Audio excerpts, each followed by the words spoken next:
Hockey loves winners. It celebrates them, builds statues for them, and tells their stories again and again. Winners are supposed to grow old as legends. Their names stay safe in highlights in history books. But what happens when a winner disappears? Mike Richards didn't lose. He didn't fail. He didn't forget how to play. He won everything hockey offers, and still vanished while in his prime. How does that happen? What does winning really cost? And what happens when the league stops calling? This is not a fall-off story. This is the price of winning. If you enjoy real hockey stories the league avoids, like, subscribe, and join Puck Nuts. A winner who was forgotten. They called him a winner. Coaches trusted him. Teams were built around him. Fans believed in him. Players like that usually become legends. Their names stay alive forever. They do not simply fade away. But Mike Richards did. Mike Richards won almost everything hockey can offer.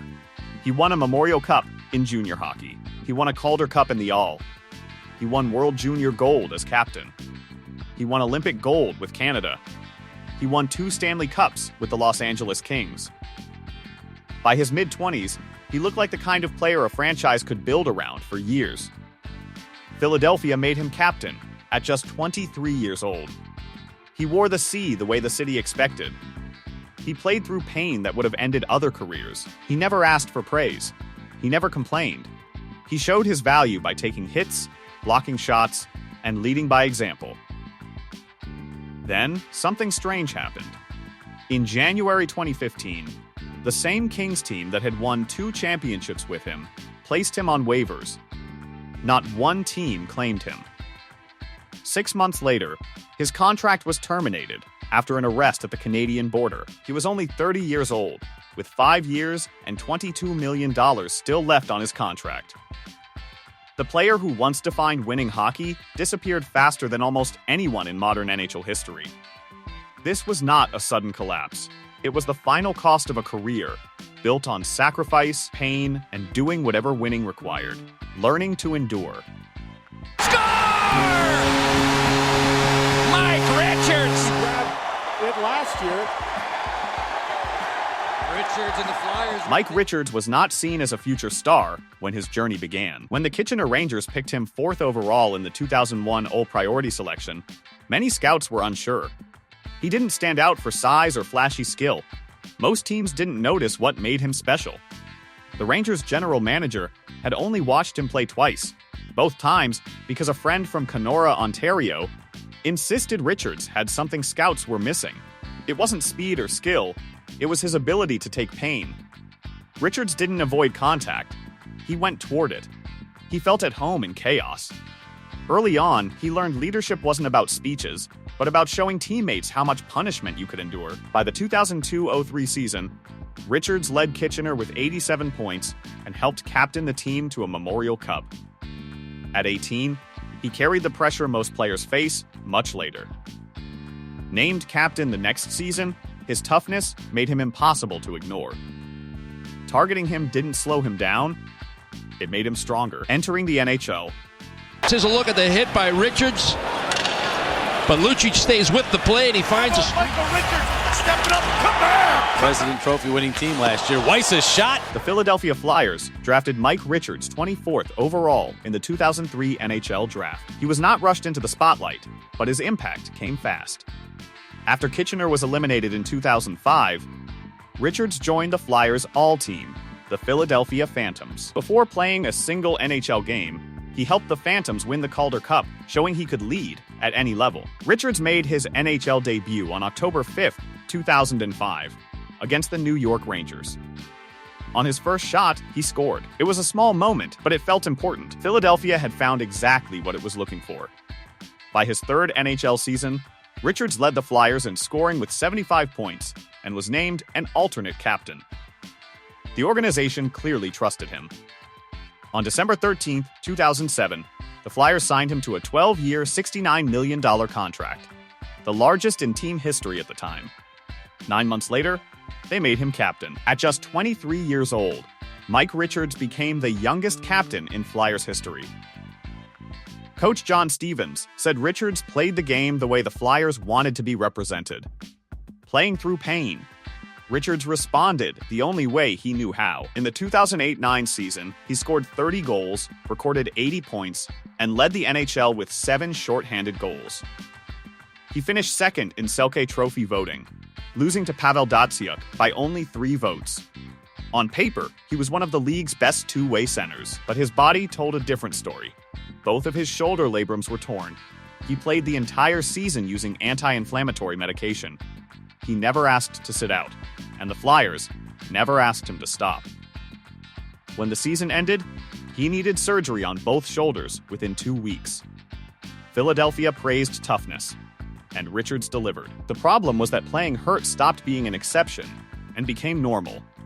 The shift that defined him.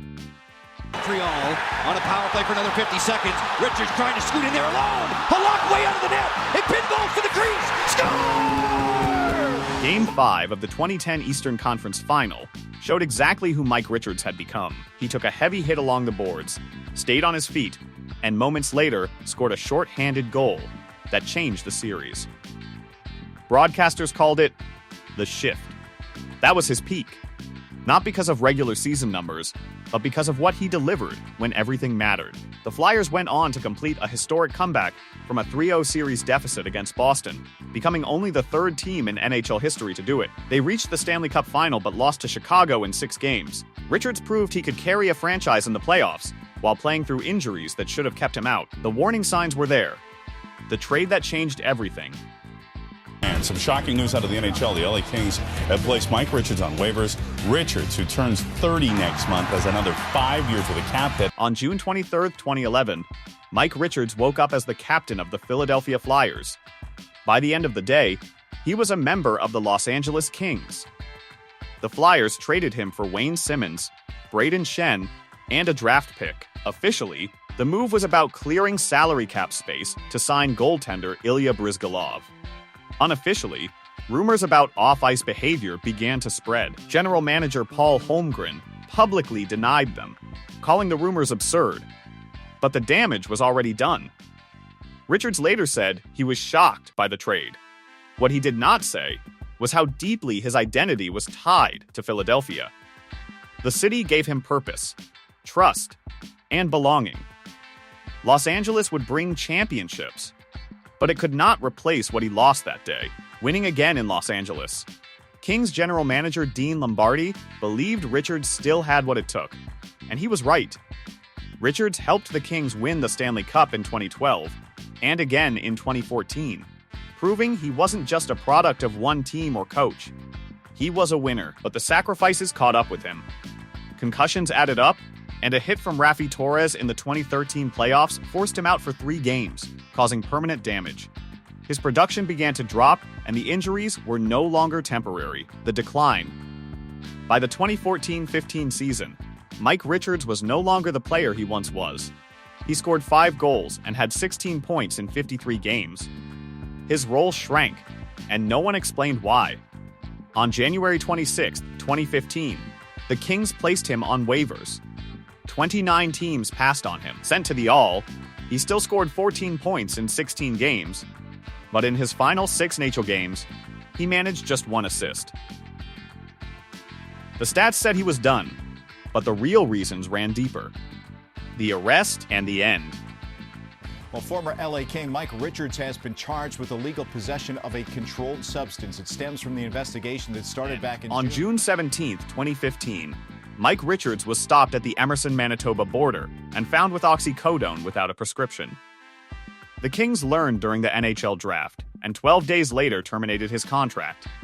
The NOPA filed a grievance, and a settlement made him a free agent. The charges were later stayed. Dean Lombardi called it a destructive spiral. Overnight, Richards became a cautionary tale, with no tribute and no discussion of the years he played through pain. A quiet exit. In January 2016, Mike Richards signed a 1-year, $1 million deal with the Washington Capitals. He played 39 games, scoring 2 goals and 3 assists. When the season ended, no team called. At 31, his NHL career quietly ended. He never officially retired, because retirement suggests a choice. and he had none.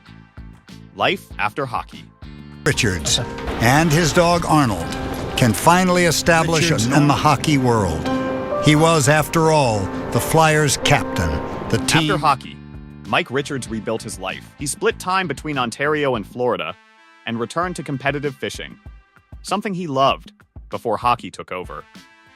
In 2024, he said he was happy and rarely missed playing. He married Kate Sharon in 2020, living a life that no longer needed pain to prove worth. The lesson hockey avoids. The public said Mike Richards fell apart. The truth is simpler. He was worn down.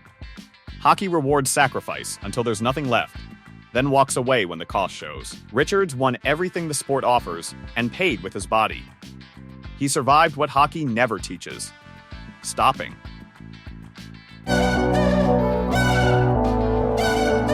I get the shine, the shine, the shine, the shine. Mike Richards was never a flashy superstar. He will be remembered quietly, if at all. Not because he didn't win, but because his story makes people uncomfortable. He did what hockey asked. He played hurt. He gave his body. He led. He won championships. But when the cost became visible, the applause stopped. Did he fall apart? Or was he worn down? What happens when pain is praised, but life after hockey is ignored? Today, he lives in peace, not chasing proof of worth. Most players never get that ending. They only get silence. If these stories matter to you, like, subscribe, and stay with Pucknuts.